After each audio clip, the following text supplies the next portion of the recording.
మా జూలియట్ గారు ఒక మాట ప్రార్థన చేయండి. ప్రార్థన చేస్తుంది. స్తుతికి పాత్రుడా, స్తోత్రార్హుడా, మీ పాదములకు వేలాది వేల కృతజ్ఞతాస్తుతులు చెల్లించుకుంటున్నాను ఆయన. నా ప్రభ, నా దేవ, ఈ సాయంకాల సమయంలో నా ప్రభ బైబిల్ స్టడీలో నా తండ్రి నీ బిడ్డల మందరం చేరి ఆసక్తితో వాక్యం కొరకు ఎదురు చూస్తున్నాం నా తండ్రి. నా ప్రభ నీ పాదములకు స్తోత్రం నాయన. మా పాస్టర్ గారు చెప్పే సంగతులు నాయన నిజమే నా తండ్రి. బైబిల్లో తండ్రి ఆ మర్మాలు మాకు తెలియవు నా తండ్రి. మా పాస్టర్ గారు ఎంతో ఓపికతో శ్రద్ధతో నాయన ఆయన ఆరోగ్యం కూడా లెక్క చేయకుండా తండ్రి మాకు ఎంత విశదంగా ఎంత అర్థవంతంగా చెప్తున్నారు నా తండ్రి. అటువంటి వారు ఎంతో మంది మిస్ అయిపోతున్నారు నాయన. నా తండ్రి ఎక్కడైనా వారు తెలివి తెచ్చుకుని నా తండ్రి బైబిల్ స్టడీలో పాల్గొనేందుకు మీకు కృపను అనుగ్రహించండి తండ్రి. వినగల చెవులను, గ్రహించగల మనసును ప్రతి ఒక్కరికి అనుగ్రహించమని మీ పాద సన్నిధిలో జ్ఞాపకం చేస్తున్నాం తండ్రి.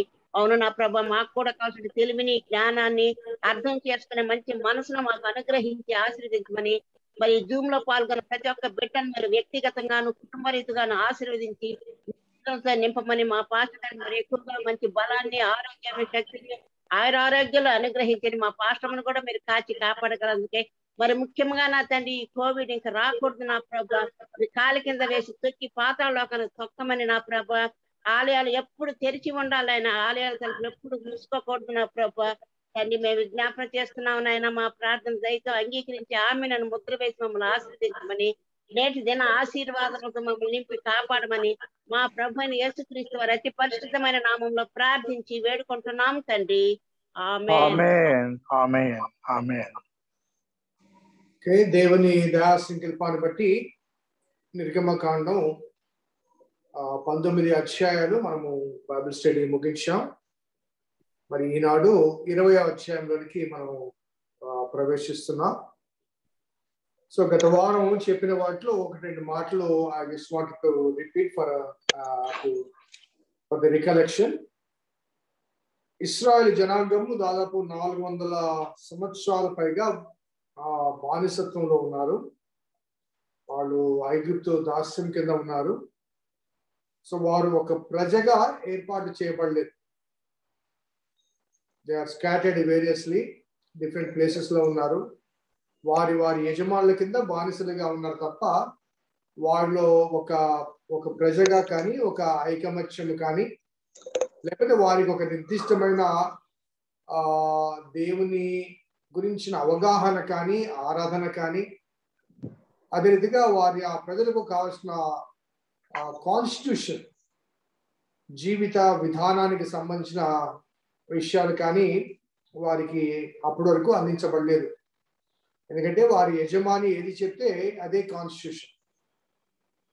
ఏది చేయమంటే అది చేయాలి. తన మీద కానీ, తన భార్య బిడ్డల మీద కానీ, లేకపోతే తనకున్న వాటి మీద కానీ యజమానికే పరిపూర్ణ హక్కు ఉంటుంది, కానీ ఈ ఇశ్రాయేల్ జనాంగానికి ఉండదు.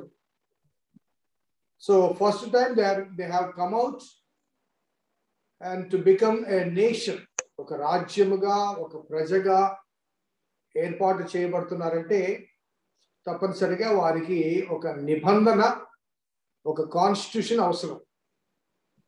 మన భారతదేశం కూడా మరి పరాయి పాలన నుంచి వేరు చేయబడి స్వతంత్రత కలిగినప్పుడు మన భారతదేశం ఒక కాన్స్టిట్యూషన్ రాసుకున్నాం. మరి పెద్దలు, ఆనాటి అనుభవజ్ఞులు మనకు కాన్స్టిట్యూషన్ అందించారు. మరి ఆ కాన్స్టిట్యూషన్ లో మరి పరిపాలనా విధి విధానాల గురించి కానీ, అదే రీతిగా పరిపాలనా సంబంధమైన అనుభవాల గురించి కానీ, అదే రీతిగా లీగల్ వ్యవస్థ గురించి కానీ, అదే రీతిగా లా అండ్ ఆర్డర్ గురించి కానీ, అదర్ లోకల్ అడ్మినిస్ట్రేషన్ గురించి కానీ, వీటి గురించి చాలా విపులంగా మనకు అందించారు. కాబట్టి మనము కాన్స్టిట్యూషన్కి బైండ్ ఓవర్ అయి సమాజము కొన్ని ఇబ్బందులు కలిగినప్పటికీ ఆ కాన్స్టిట్యూషన్ మనల్ని రక్షిస్తుంది. కాన్స్టిట్యూషన్ మనల్ని కాపాడుతుంది. ఆ కాన్స్టిట్యూషన్ ఇచ్చిన హక్కులు బట్టి కొన్నిసార్లు ఇబ్బంది కలిగినా కానీ వాటి గురించి మనము పోరాడగలుగుతున్నాం, హక్కులు సాధించుకోగలుగుతున్నాం. సో సాల్స్ మరి ఈ ప్రజలకు బయటికి వచ్చిన తర్వాత they need a constitution so that there rights may be safe guarded. వారి హక్కులు పరిరక్షించబడాలి. అదే రీతిగా వారి మధ్య సత్సంబంధాలు ఏర్పాటు చేయబడాలి. అదే వారి మధ్య నైతిక విధి విధానాలు సూత్రాలు వారికి అందించాలి. ఎందుకంటే నైతికత్వంలో కూడా చాలా లోపం ఆనాటి బానిసత్వ అనుభవాల్లో మధ్య ఉంది. కాబట్టి మరి ఆనాడు ఆ ధర్మశాస్త్రాన్ని దేవుడు అనుగ్రహించే ముందు ఇశ్రాయేలు the people of no law and they were the people of no ruler, ఒక క్రమం గాని ఒక క్రమశిక్షణ కానీ లేని రీతిగా వారు కొనసాగుతున్నారు. కాబట్టి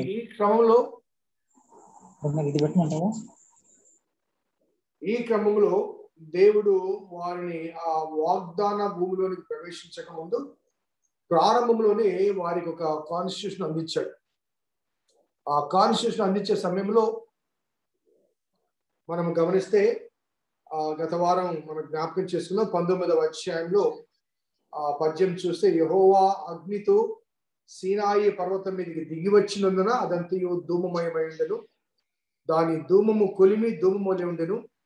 పర్వతమంతయు మిక్కిలి కంపించెను. ఆ బూరధ్వని అంతకంతకు బిగ్గరగా ఉండెను. మోషే మాట్లాడుతుండగా దేవుని కంఠస్వరం చేత అతనికి ఉత్తరమిచ్చుండెను. యెహోవా సీనాయి పర్వతం మీదికి, అనగా ఆ పర్వత శిఖరం మీదికి దిగి వచ్చెను. యెహోవా పర్వత శిఖరం మీదికి రమ్మని మోషేకు పిలువగా మోషే ఎక్కిపోయాను. సో ఆ సీనాయి పర్వతం మీదికి దేవుడు ఆ శిఖరం మీదికి రావడం, మోషే ఎక్కి వెళ్ళడం, ఆ తర్వాత దిగి వెళ్ళి అహరోనును కూడా వెంట పెట్టుకుని రమ్మని చెప్పడం, అదేవిధంగా ఆ పర్వతము దరికి చేరకుండా వారికి కొన్ని మేరలు అనగా హద్దులు నియమించాడు. ఎందుకంటే ఆ పర్వతం మీదకి దేవుడు దిగి వచ్చినప్పుడు ఆ పర్వతం అంతా కూడా దేవుని మయమై ఉంటుంది, దేవుని ప్రభావంలో ఉంటుంది. కాబట్టి మరి ఎవరైనా అపవిత్రతతో కూడిన వారు దాన్ని తాకితే వారు లయమైపోతారు. కాబట్టి వారు దరికి రాకుండా ఆ పర్వతంలో తాకకుండా వారికి కొన్ని హద్దులు నియమించి మరి దేవుడు వారితో మాట్లాడినట్లుగా మనము గమనించవచ్చు. ఇంకొక వాస్తవం ఏంటంటే, దేవుడు పర్వతం మీద మోషేతో మాట్లాడుతున్నప్పటికీ కూడా దేవుని కంఠస్వరము ప్రజలకు వినపడుతుంది. They are listening. అదే విషయాన్ని 20వ అధ్యాయము 18వ వచనం చూడండి. ప్రజలందరూ ఆ ఉరుములు, ఆ మెరుపులు, ఆ బూరధ్వని, ఆ పర్వతం మీద ధూమం చూచి భయపడి తొలగి దూరముగా నిలిచి మోషే తిట్టనిది, నీవు మాతో మాట్లాడుము, మేము విందుము. దేవుడు మాతో మాట్లాడినట్లా మేము చనిపోదుము. అందుకు మోషే భయపడుకుని మిమ్మును పరీక్షించుటకును మీరు పాపము చేయకున్నట్లు ఆయన భయము మీకు కలిగినట్లు దేవుడు వేయించేసినని ప్రజలతో చెప్పాడు. ప్రజలు దూరముగా నిలిచి మోషే దేవుడున్న ఆ గాఢాంధకారము సమీపించగా యెహోవా మోషేతో ఇట్లనెను. సో దీన్ని బట్టి the people could witness and experience the presence of God. అక్కడ జరిగిన అనుభవాన్ని వారందరూ కళ్ళారా చూశారు. బట్ మోషే దేవుని మాటలు, ఆయన కంఠస్వరాన్ని వింటూ ఉన్నాడు. మోషే ద్వారా దేవుడు వారికి 10 ఆజ్ఞలను, 10 ఆజ్ఞలను వారికి అందించినట్లుగా మనం గమనించవచ్చు. సో ఈ 10 కమాండ్మెంట్స్ గా పేరుగాంచిన ఈ 10 ఆజ్ఞలు ఆ తర్వాత కాలంలో ద్వితీయోపదేశ కాండంలో మిగతా చోట్ల ఈ ఆజ్ఞలకు కొంత వివరాలు ఇవ్వబడ్డాయి. సో ఇవి కేవలము ప్రిన్సిపల్స్ గా వారికి అందించారు. బట్ వాటికి సంబంధించిన ఎక్స్ప్లెనేషన్ అంతా కూడా ఆ తర్వాత కాలంలో ద్వితీయోపదేశ కాండంలో మనకు ద్వితీయ ఉపదేశం అంటే రెండవసారి ఉపదేశించబడ్డారు. కాబట్టి ఒక కండెన్స్డ్ మేనర్ లో దేవుడు వారికి అందించడం, దానికి సంబంధించిన వివరాలు మరి మిగతా పుస్తకాల్లో ఆ తర్వాత వాక్య భాగంలో అందించడం మనకు కనబడుతుంది. So this is the preface about the law of God through Moses. So 20 అధ్యాయం నుండి వచ్చేసరికి ఈ లా యొక్క అనగా ఈ ధర్మశాస్త్రం యొక్క ముఖ్యమైన నియమాలు ఏంటంటే it is basically a moral law, అనగా ఏ లా ఆఫ్ ఎథిక్స్, నైతిక జీవిత విధానాల గురించి ఎక్కువ ప్రాధాన్యత ఇవ్వబడింది. ఇంకొక మాట చెప్పంటే ఏ కోడ్ ఆఫ్ కండక్ట్, వారు ఎలా జీవించాలి, ఎలా ప్రవర్తించాలి, దేవునితో వారి సంబంధం ఎలా ఉండాలి, ఎందుకు ఉండాలి, అలాగే తోటి ప్రజలతో వారి సంబంధం ఎలా ఉండాలి, ఎందుకు ఉండాలి, వీటిని ఒక కండెన్స్డ్ మేనర్ లో మరి అక్కడ చెప్పబడింది. అలాగే ఈ ఆజ్ఞలు అనేవి ఇవి కేవలం ఇన్స్ట్రక్షన్స్ కాదు, కేవలము సూచనలు మాత్రమే కాదు. దే వర్ ది ప్రాక్టీసెస్, ఆచరణాత్మకమైనవి. సో కొన్నిసార్లు కొన్ని సూచనలు మనం ఇస్తాం, అలా చేయొద్దు ఇలా చేయొద్దు అని చెప్తూ ఉంటాం. కానీ ఆ సూచనలు కొంతమంది అంగీకరించవచ్చు, అంగీకరించకపోవచ్చు. కానీ practices they are must. So కొన్నిసార్లు మన టీచర్స్ ఉన్న వృత్తిలో ఉన్న వారికి టీచర్ కొన్ని సూచనలు ఇస్తారు. మీరు క్లాస్లో రాగానే మీరు డిసిప్లిన్ గా ఉండాలి, అల్లరి చేయకూడదు, మాట్లాడకూడదు, మీ పుస్తకాలు తెచ్చుకోవాలి, ఇవన్నీ ఇన్స్ట్రక్షన్స్ ఇస్తారు. కానీ అక్కడికి వెళ్ళిన తర్వాత they need to practice what they were given. Instructions ఏవైతే ఇచ్చారో అన్ని వారు ఆచరణలో పెట్టాలి. కాబట్టి ఈ 10 ఆజ్ఞలు అనేవి ఆనాడు ఇశ్రాయేలు జనాంగానికి లేకపోతే పాత నిబంధన ప్రజానీకానికి మాత్రమే కాకుండా తర్వాత కాలంలో క్రైస్తవ సమాజానికి కూడా ఈ 10 ఆజ్ఞలు అనేవి ఒక ప్రిన్సిపల్స్ గా అందించబడ్డాయి. బట్ విత్ డిఫరెంట్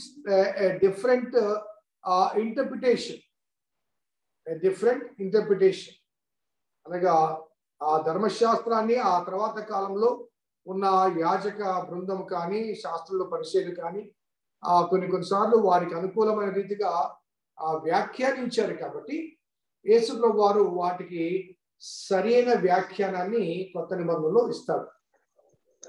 వ్యభిచారం గురించి కానీ, నరహత్య గురించి కానీ, దొంగతనం గురించి కానీ, లేకపోతే విశ్రాంతి దినం గురించి కానీ దానికి సంబంధించిన దైవిక ఉద్దేశాన్ని కొత్త నిబంధనలో యేసు ప్రభువు వారు బయలుపరుస్తాడు. అది తర్వాత మనం దాని మీద తర్వాత వెళ్ళవచ్చు.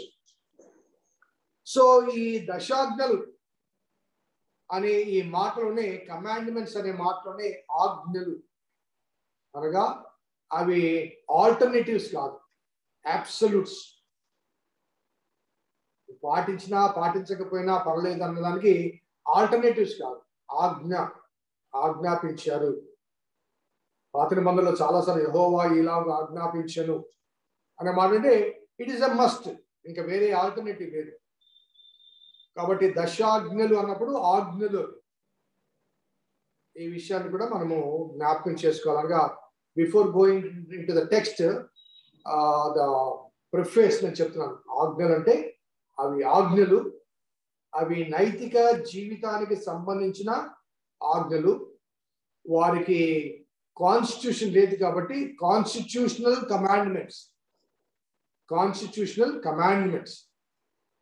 వారి నూతన రాజ్యం ఏర్పరచబడినప్పుడు ఆ రాజ్యానికి కావాల్సిన రాజ్యాంగం, విధి విధానాలు ముందుగానే వారికి అందించడం జరిగింది. సో ఇక్కడ 20వ అధ్యాయం ప్రారంభిస్తే దేవుడు ఈ ఆజ్ఞలను వివరించి చెప్పారు. ఆ చెప్పడంలో మొదటి మాట ఏంటంటే, నీ దేవుడిని యెహోవాను నేనే దాసుల గృహమైన ఐగుప్తులో నుంచి నిన్ను వెలుపలికి రప్పించి తిని. అనగా ఈ ఆజ్ఞాపించిన వ్యక్తి కానీ శక్తి కానీ ఎవరు ఆజ్ఞాపించగలరు, ఎవరు ఆజ్ఞాపిస్తున్నారు? ఇప్పుడు మనకు ఇంటికి వచ్చి బయట వ్యక్తి, మనకు తెలియని వ్యక్తి, ఎవరైనా కొత్త వ్యక్తి వచ్చి ఆజ్ఞాపిస్తే మనం అంగీకరిస్తామా? అంగీకరించాలి. సో గృహ యజమానిని ఆజ్ఞాపించాలి, లేకపోతే బయట నుంచి ఎవరు వచ్చినా కానీ వారు ప్రభుత్వ ప్రతినిధైనా వచ్చి ఆజ్ఞాపించాలి. రాజ్యాధికారులైనా కానీ, ముఖ్యమంత్రి కానీ లేకపోతే ప్రధానమంత్రులు కానీ వారు ఆజ్ఞాపించే అధికారం ఉంటుంది. ఎందుకంటే వారు ఆజ్ఞాపించగలిగిన స్థాయిలో వారు ఉన్నారు. కాబట్టి ఆజ్ఞాపించే వ్యక్తి తన్ను తాను పరిచయం చేసుకుంటూ, నీ దేవుడని యెహోవాను నేనే దాసుల గృహమైన ఐగుప్తు దేశంలో నుండి మిమ్మును వెలుపలికి రప్పించి తిని. So this statement speaks about the introduction of God and his relationship with his people. దేవుణ్ణి పరిచయం చేస్తూ, ఆ పరిచయం చేసే ఆ శక్తిమంతునికి ఈ ప్రజలకు ఉన్న సంబంధాన్ని అక్కడ వ్యక్తపరుస్తున్నాడు. సో నీ దేవుడని యెహోవాను నేనే అన్నప్పుడు I am the power, I am the authority, మీరు నా స్వాస్థ్యం. ఎందుకంటే ఐగుప్తులోంచి మిమ్మల్ని విడిపించారు. సో మీకు మీరుగా విడిపించబడలేదు. 430 సంవత్సరాల పైగా దాస్యంలో ఉన్నారు, మీకు మీరుగా బయటికి రాలేకపోయారు. సో మిమ్మల్ని విడిపించి బయటికి తీసుకుని వచ్చారంటే మీరెవరు?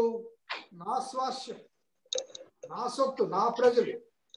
కాబట్టి ఎవరి మాట వినాలి? నా మాట వినాలి, నా మాట వినాలి.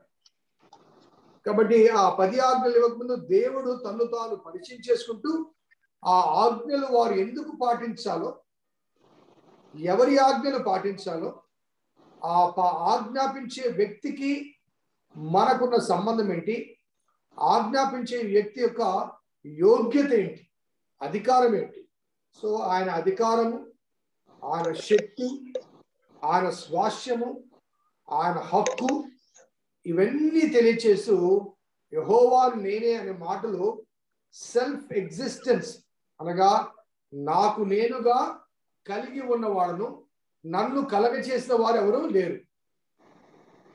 సో దేవుడు ఎవరో రూపకల్పన చేస్తే రూపించబడ్డ వ్యక్తి కాదు, నాకు నేనే సెల్ఫ్ ఎగ్జిస్టెంట్ గాడ్. యెహోవాను నేనే, యావే.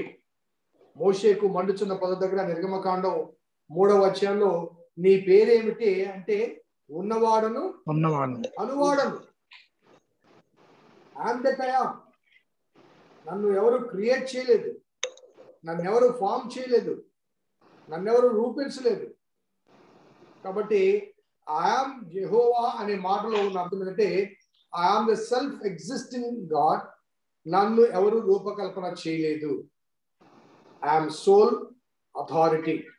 ఆ వాస్తవాన్ని అక్కడ తెలియచేస్తున్నాడు. So he's a God of self existence, he's a God of independent. అనగా ఒకరి మీద ఆధారపడితే ఎవరో ఏదో చెప్తే అది ట్రాన్స్మిట్ చేసేవాడు కాదు. సో ఆయన independent, at the same time he is eternal. అబ్రహాముతో ఉన్నాడు, అబ్రహాం వెళ్ళిపోయాడు. ఇస్సాకుతో ఉన్నాడు, ఇస్సాకు వెళ్ళిపోయాడు. యాకోబుతో ఉన్నాడు, యాకోబు వెళ్ళిపోయాడు. యోసేపుతో ఉన్నాడు, యోసేపు వెళ్ళిపోయాడు. మోషేతో ఉన్నాడు, ఆ తర్వాత కాలంలో మోషే వెళ్ళిపోయాడు. దావీదు వెళ్ళిపోయాడు, సొలొమోను వెళ్ళిపోయాడు. అందరూ వెళ్ళిపోయారు. క్రొత్త నిబంధనల భక్తులందరూ వెళ్ళిపోయారు. కానీ ఆయన ఈజ్ ఎటర్నల్, నిరంతరము ఉండు నిత్యుడగు తండ్రి అని. నిత్యుడగు తండ్రి. సో ఈ ఆజ్ఞలు ఎవరిస్తున్నారు అన్నదానికి ఆ 2వ వచనం ఒక సూచన ఇస్తుంది. Who is giving this commandments, what is his authority, what is his existence and what is his relationship with అస్.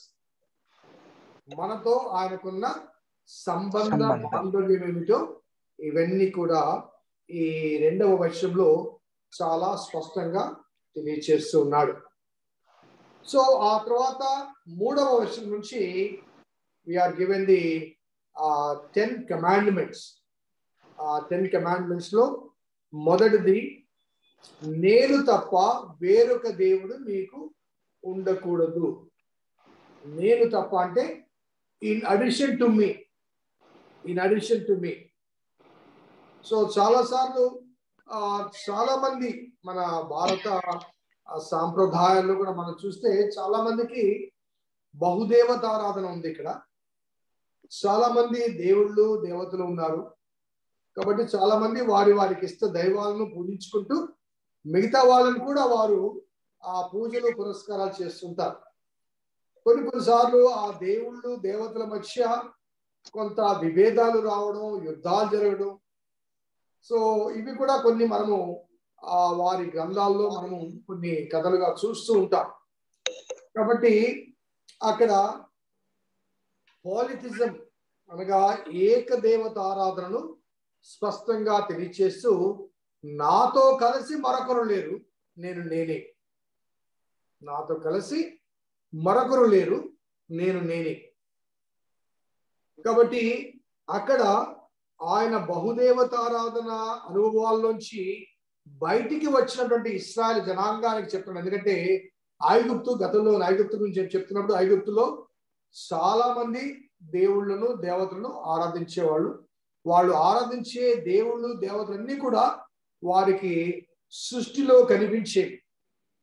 సర్పాన్ని ఆరాధిస్తారు, అలాగే దూడను ఆరాధిస్తారు. ఆ తర్వాత కాలంలో అదే దూడ బొమ్మను ఇశ్రాయేలు చేసుకుంటారు. కాబట్టి వారు సృష్టిలో వారికి కనబడే కొన్ని రూపాలను వారు చేసుకుని ఆరాధించారు. కాబట్టి ఆరాధకుల మధ్య 400 సంవత్సరాల పైగా జీవించిన ఈ ప్రజలు బయటకు వచ్చినప్పుడు మొట్టమొదట వారు తెలుసుకోవాల్సిన వాస్తవం ఏంటంటే ఏకదేవత ఆరాధన, ఏకదేవుని ఆరాధన. బహుదేవత ఆరాధన నుంచి ఏకదేవుని ఆరాధన నుంచి మనలో కూడా కొన్నిసార్లు ఆ దేవుని ఎరిగిన ప్రజగా మనం కొనసాగుతున్నప్పటికీ కూడా కొన్నిసార్లు మనం నివసించే సామాజిక ప్రభావాన్ని బట్టి, పరిస్థితులు బట్టి మరి వారు తో కలిసి కొన్ని పండుగలు చేసుకుంటుంటాం. ఈ మధ్య రాఖీ గురించి ఒక చర్చ జరిగింది. ఆ తర్వాత దీపావళి పండుగ కొంతమంది చేసుకుంటుంటారు. ఈవెన్ క్రిస్టియన్ థియాలజీలో కూడా దీపావళి గురించి ఒక మార్పు వచ్చింది. ఒక థియాలజీస్ ఒక థింకింగ్ వచ్చింది. దీపావళి అంటే ఏంటి? ఆ శత్రువును సంహరించడం కదా. కాబట్టి మన దేవుడు కూడా పాపాన్ని సంహరించాడు కదా. మరి దేవుడు లైట్ ఆఫ్ ది వరల్డ్ అన్నాడు కదా. కాబట్టి అని ఇట్లా కొంత కలుషితం చేసే అభిప్రాయాలు క్రైస్తవ వేదాంతుల్లో వచ్చింది. క్రైస్తవేతరులో కాదు, క్రైస్తవ వేదాంతులు. నేను ఎంటెక్ చేసిన కళాశాలలో ఈ పండుగలన్నీ జరిపేవారు. ఓనం జరిగించారు. అక్కడ మలయాళీస్ ఎక్కువ ఉంటారు కాబట్టి ఓనం జరిగించారు. అలాగే హార్వెస్ట్ ఫెస్టివల్, సంక్రాంతి వస్తే హార్వెస్ట్ ఫెస్టివల్ జరిగించారు. సో ఇలా కొంత అనగా భారతీయ సామాజిక స్థితిగతుల మధ్య మనం నివసిస్తున్నాం కాబట్టి మన చుట్టుపక్కల ఉన్నటువంటి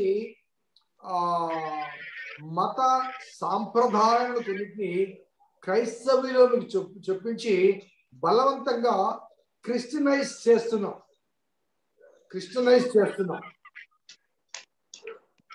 కాబట్టి ఫస్ట్ అండ్ ఫార్మోస్ట్ కమాండ్మెంట్ అంటే నేను తప్ప వేరొక దేవుడు మీకు ఉండకూడదు. అనగా there is no alternative, there is no addition or addition. అది మొట్టమొదటిగా చెప్పబడ్డ అంశం. సో ఈ మొదటి కమాండ్మెంట్ ఎందుకు ఇవ్వాల్సి వచ్చింది ఇందాక చెప్పాను. వారు బహుదేవతారాధకుల మధ్యలో నుంచి దాదాపు 400 సంవత్సరాల పైగా జీవించారు కాబట్టి వారిలో జీర్ణించుకుపోయిన ఇతర మతర ప్రభావాల్లోంచి బయటికి రావాలంటే వారికి ఒక ఇబ్బంది. యెషయా గ్రంథం ఒకసారి తెలుద్దామా? యెషయా గ్రంథం 44వ అధ్యాయంలో నేను క్లుప్తంగా కొన్ని మాటలు చూపిస్తాను. యెషయా గ్రంథము 44వ అధ్యాయం 14 చదువుతాను. ఒకడు చెట్టు నాటగా వర్షము దాని పెంచును, ఒకడు పొయ్యి కట్టెలకు వాటిని ఉపయోగించును, వాటిలో కొంత తీసుకొని చలి కాచుకొను, నిప్పు రాజబెట్టి కొంత రొట్టె కాచుకొను, ఒక తుండు తీసుకొని దానితో ఒక దేవతను చేసుకును, దానికి నమస్కారం చేయు, దానితో ఒక విగ్రహం చేసుకుని దానికి సాగిలపడు. అగ్నితో సగము కాల్చి ఉన్నాడు, కొద్దువ సగముతో మాంసం వండి భక్షించున్నాడు, తిని తృప్తి పొందగా చలి కాచుకుంటున్నాడు, దానిలో మిగతా భాగంతో తనకు దేవతగా ఉన్న విగ్రహంగా చేసుకోవచ్చు, దాని ఎదుట సాగిలపడితే నమస్కారం చేస్తున్నాడు. నీవే నా దేవుడవు, నన్ను రక్షించమని ప్రార్థిస్తున్నాడు. ఒకే చెట్టు నుంచి ఒక కొమ్మని తీసుకొని ఆ కొమ్మతో వంటలు చేసుకుంటున్నాడు, ఆ కొమ్మతో మరి చలి కాచుకుంటున్నాడు, ఆ కొమ్మతోనే పొయ్యి రాజబెట్టి రొట్టెలు చేసుకుంటున్నాడు, ఆ కొమ్మలోంచి కొంత భాగాన్ని తీసుకుని ఒక రూపాన్ని చేస్తున్నాడు. 19వ వచనం చూడండి. ఎవడు ఆలోచన చేయడు, నేను అగ్నిలో సగము కాల్చి తిని నిప్పుల మీద వేసి రొట్టె కాల్చి తిని దానితో మాంసం వండుకొని భోజనం చేసి మిగిలిన దాన్ని తీసుకుని దాన్ని హేమైన చెట్టు ముద్దుకు సాష్టాంగపడుతున్నా అని ఎవడు ఆలోచింపడు, యోచించినట్టు ఎవరికి తెలియలేదు, వివేచన. సో ఈ మాటలు కేవలము ఆ చెట్టు లేకపోతే ఆ విగ్రహం గురించి మాత్రమే కాకుండా దీని వెనక ఉన్న నిర్దిష్టమైన భావం ఏంటంటే, you need to worship the creator, not the creation. So చెట్టు కానీ లేకపోతే మనిషి కానీ లేకపోతే ఈ సృజించబడిన ఏ వస్తువు అయినప్పటికీ కూడా అవి సృష్టిలో భాగాలు, కాబట్టి వాటిని మనం ఏమైనా చేయగలం. అలాంటి వాటితో మమ్మల్ని రక్షించమని ఎలా నీవు సాగిల పడతావు అంటూ స్పష్ట చేస్తాడు. You need to worship the creator, not the creation, not the part of the creation. సృష్టికర్తను ఆరాధించు, సృష్టిలోని భాగాన్ని కాదు అనే మాట మనకు కనబడుతుంది. సమూయేలు మొదటి గ్రంథము 5:5లో 5వ అధ్యాయంలో మందసాన్ని ఫిలిస్తీన్లు పట్టుకెళ్ళి ఆ దాగోను గుడిలో పెడతారు. అష్టోదు విగ్రహం దగ్గర పెట్టినప్పుడు ఆ వాక్య భాగం చూడండి. ఆ మందసం పెట్టగానే పొద్దున వచ్చేసరికి ఆ విగ్రహం కింద పడిపోయి ఉంటుంది. మరలా నిలబెడతారు, మర్నాడు మరలా కింద పడి ఉంటుంది. ఆ మరలా చూస్తారు, అప్పుడు ఆ విగ్రహం ముక్క చెక్కలై ఉంటుంది. ఆ తర్వాత అప్పుడు ఫిలిస్తీన్లు భయపడి, బాబోయ్ ఈ మందసము మా దగ్గర ఉంటే ఇంకా ఎంతమంది చచ్చిపోతామని చెప్పేసి ఆ మందసాన్ని కొత్త బండి మీద తోలి వారు బయటికి వస్తారు. సో అన్యులైన ఫిలిస్తీన్లు కూడా దేవుని నిబంధన మందసాన్ని తమ యొద్ద ఉంచుకోవడానికి వారు భయపడ్డారు. So the first commandment speaks clearly that there should be no God except me. అలాగే రూపాలు మాత్రమే కాదండి, చాలాసార్లు మన జీవితాల్లో దేవునికి ఇవ్వవలసిన ప్రాధాన్యత ఇవ్వకుండా ఇక మరి ఏ దానికి ప్రాధాన్యత ఇచ్చినా అది మన జీవితంలో దేవుడైపోతాడు. కొన్నిసార్లు మనకున్న ఆస్తులు ఐశ్వర్యాల మీద మమకారాన్ని పెట్టుకున్నా, లేకపోతే దేవునికి బదులుగా ఉద్యోగ సంబంధమైన విధి విధానాలకు ప్రాధాన్యత ఇచ్చినా, కొన్నిసార్లు దేవునికి ఆల్టర్నేటివ్ గా డిఫరెంట్ మెథడాలజీస్ మనం ఉపయోగించినప్పటికీ కూడా కొన్నిసార్లు కేవలం విగ్రహాలు మాత్రమే కాదు, మన జీవితంలో కొన్ని విగ్రహాలు ఉన్నాయి. కొత్త నిబంధనలో దాని గురించి ఎక్స్ప్లెనేషన్ ఇవ్వబడి కొన్ని విగ్రహాలు దేవునికి ఆయాసకరంగా కలిగించే ప్రతి అంశము, దేవుని ఆరాధించడానికి అవరోధం కలిగించే ప్రతి అంశం కూడా మన జీవితాల్లో విగ్రహాలతో సమానం. కాబట్టి ఆ మాట అక్కడ వ్రాస్తూ, నేను తప్ప వేరొక దేవుడు నీకు ఉండకూడదు. సో సెకండ్ కమాండ్మెంట్స్కి వస్తే, పైన ఆకాశం అందే కానీ, క్రింద భూమి అందే కానీ, భూమి కింద నీళ్ళ ఎందే కానీ ఉండు దేని రూపములను విగ్రహములను నీవు చేసి కొనకూడదు, దానికి సాగిలపడకూడదు, వాటిని పూజించకూడదు. సో సెకండ్ కమాండ్మెంట్ లో మనకు స్పష్టంగా కనిపించే ఒక అంశం ఏంటంటే, ఆకాశం పైన కానీ భూమి మీద కానీ భూమి కింద నీళ్ళ యందే కానీ. సో ఆది కాండంలోని సృష్టి క్రమాన్ని మనము గమనిస్తే, మరి ఆ ఫస్ట్ లో నేను లెసన్స్ లో చెప్పాను ఓగు బోగు అని, గుర్తొచ్చిందా? సో దేవుడు ఆకాశాన్ని సృష్టించాడు, ఆ తర్వాత శూన్యముగున్న ఆకాశంలోనికి సూర్యచంద్ర నక్షత్రాలను పక్షులను రూపించాడు. అలాగే నిరాకారంగా ఉన్న భూమి మీదకి చెట్లను, వృక్షాలను, పశువులను రూపించాడు. అలాగే నిరాకారముగా ఉన్న నీటిలో సముద్ర జలచరాలను దేవుడు రూపించాడు. కాబట్టి ఆకాశాన్ని కానీ భూమిని కానీ లేకపోతే సముద్ర జలచరాలను కానీ అందున్న వాటన్నింటినీ కూడా దేవుడే రూపకల్పన చేశాడు. కాబట్టి దేవుడు రూపకల్పన చేసిన ఏ రూపాన్ని కూడా నీవు చేసుకొనకూడదు, సాగిలపడకూడదు. అనగా మరి ద్వితీయోపదేశ కాండం 6:15 కానీ ఆ తర్వాత వాక్య భాగంలో, నీ దేవుడిని యెహోవా రోషము కలిగిన దేవుడు, ఆయనకు చెందవలసిన మహిమను మరొకరికి అందించువాడు కాదు అనే మాటలు కూడా మనకు అక్కడ కనబడతాయి. అనగా దేవుడిని యెహోవా రోషము కలిగిన దేవుడు. అలాగే అక్కడే 5వ వచనంలో, నీ దేవుడిని యెహోవానగు నేను రోషము గలవాడను, నన్ను ద్వేషించు వారి విషయంలో 3-4 తరముల వరకు తండ్రుల దోషమును కుమారుల మీదకి రప్పించును, నన్ను ప్రేమించి నా ఆజ్ఞలు గైకొను వారికి 1000 తరముల వరకు కరుణించు వాడునై ఉన్నాను. ఒకసారి ద్వితీయోపదేశ కాండం 7వ అధ్యాయం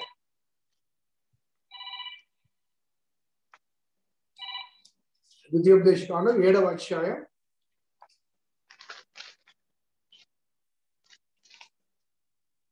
9 నుంచి 6 నుంచి చదువుతాను. నీవు నీ దేవుడిని యెహోవాకు ప్రతిష్ఠిత జనము, నీ దేవుడిని యెహోవా భూమి మీద ఉన్న సమస్త జనముల కంటే నిన్ను ఎక్కువగా ఎంచి నిన్ను తనకు స్వకీయ జనముగా ఏర్పరచుకును. మీరు సర్వజనుల కంటే విస్తారమైన జనమని యెహోవా మిమ్మల్ని ప్రేమించి మిమ్మల్ని ఏర్పరచుకోలేదు. సమస్త జనముల కంటే మీరు లెక్కకు తక్కువే కదా. అయితే యెహోవా మిమ్మల్ని ప్రేమించువాడు గనుకను, తాను మీ తండ్రులకు చేసిన ప్రమాణం నెరవేర్చువాడు గనుకను, యెహోవా బాహుబలము చేత మిమ్మల్ని రప్పించి దాసుల గృహంలో ఉండే ఐగుప్తు రాజైన ఫరో చేత మిమ్మల్ని రప్పించను. కాబట్టి నీ దేవుడని యెహోవా తానే దేవుడనియు, తన్ను ప్రేమించి తన ఆజ్ఞలు అనుసరించుకొని నడుచుకున్న వారికి తన కృపను తన నిబంధనను స్థిరపరచువాడును, 1000 తరముల వరకు కృపచూపు వాడు నమ్మదగిన వాడు. అలాగే తన్ను ద్వేషించు వారి విషయంలో ప్రతివానికి బహిరంగముగా నశింపచేయటకు వారి దండను విధించువాడును తెలుసుకోవాలి. అనగా తను ద్వేషించు వారిని ప్రేమించు వారి గురించి అక్కడ వ్రాయబడ్డ మాట గమనిస్తే, ప్రేమిస్తే 1000 తరములకు దీవెనలు ఉంటాయి, ద్వేషిస్తే 3-4 తరముల వరకు దేవుని కృప ఉంటుంది. అనగా ప్రేమ అధికంగా ఉందా, ద్వేషం అధికంగా ఉందా? ద్వేషిస్తే 3-4 తరాలే, ప్రేమిస్తే 1000 తరములు. సో ఇంకొక ఎగ్జాంపుల్ కూడా చెప్తాను. సొలొమోను రాజు దేవునికి వ్యతిరేకంగా ఆయన వివిధ దేవతలను దేవుళ్లను ఆయన 1000 మంది భార్యలు తెచ్చుకొని వారితో పాటు వారి దేవుళ్లను వారి దేవతలను కూడా పూజిస్తూ వారికి కూడా గుళ్ళు కట్టాడు. కట్టినప్పుడు దేవుడు సొలొమోనుతో అంటాడు, నీ తండ్రి అయిన దావీదుకి ఇచ్చిన మాటను బట్టి నీ రాజ్యము నీ నుంచి తీయను, కానీ ఆ తర్వాత నీ కుమారుడి కాలంలో రాజ్యం 2 ముక్కలవుతుంది. అనగా Solomon was spared only because of the promise given to David. But Solomon యొక్క వికెట్నెస్ బట్టి ఆ తర్వాత సొలొమోను కుమారుడి కాలంలో రాజ్యము 2గా విభజించబడుతుంది. కాబట్టి 2వ ఆజ్ఞ స్పష్టంగా ఆయన మరి వేరొక అనగా సృష్టించబడిన దాంట్లో సృష్టమైన దాంట్లో దేనిని కూడా చేసుకునకూడదు, సాగిలపడకూడదు. నేను రోషము గల దేవుడను అంటూ ఆ మాట చెప్పడం మనకు కనబడుతుంది. మూడవది, నీ దేవుడని యెహోవా నామమును వ్యర్థముగా ఉచ్చరింపకూడదు. యెహోవా తన నామమును వ్యర్థముగా ఉచ్చరించు వారిని నిర్దోషిగా ఎంచడు. సో ఈ ఆజ్ఞ అనగా అనవసరంగా దేవుని తోడు అని ప్రతి దానికి దేవుణ్ణి తీసుకుని వచ్చి మన మానవ సంబంధమైన బలహీనతల మధ్య దేవుణ్ణి అడ్డం పెట్టి మనము చేసే ప్రతి పొరపాటుకు దేవుణ్ణి సాక్షిగా పెడుతుంది. మనము చేసే ప్రతి పొరపాటు కూడా దేవుణ్ణి సాక్ష్యంగా తీసుకొస్తాం, వ్యర్థంగా ఉపయోగిస్తాం. మీకు తెలుసో లేదో కానీ పాత నిబంధన కాలంలో ఈ ఆజ్ఞను బట్టి దేవుడిని యెహోవా నామమును వ్యర్థముగా ఉపయోగించకూడదు అనే ఈ నామాన్ని, ఈ మాటను బట్టి పాత నిబంధన కాలంలో ఈ ధర్మశాస్త్రం అందించబడిన తర్వాత యెహోవా అనే నామము ఉచ్చరించడానికి వారు భయపడ్డారు. యెహోవా అనే నామాన్ని ఉచ్చరించడానికి వారు భయపడ్డారు. భయపడి దానికి ఆల్టర్నేటివ్ గా అదోనాయ్ అనే పదాన్ని వాడారు. యావే అనే దానికి బదులుగా అదోనాయ్, అదోనాయ్ అంటే ప్రభువా, ప్రభు అనే పదాన్ని ఎక్కువగా వాడారు. కాబట్టి అనగా ఆ యెహోవా అనే నామాన్ని ఒకవేళ పొరపాటున వ్యర్థంగా ఉచ్చరిస్తామేమన్న భయముతో వారు చాలా వరకు ప్రభువు ప్రభువు ప్రభువు ప్రభు అనే మాట వాడటానికి వారు ఎక్కువగా ప్రయత్నం చేస్తాడు. మరి ఆయన వ్యర్థంగా ఉచ్చరించు వారిని ఆయన నిర్దోషిగా ఎంచడు అనే దానికి కీర్తన గ్రంథంలో 1-2 రెఫరెన్సెస్ నేను చూపిస్తాను. కీర్తనలు 15వ కీర్తన,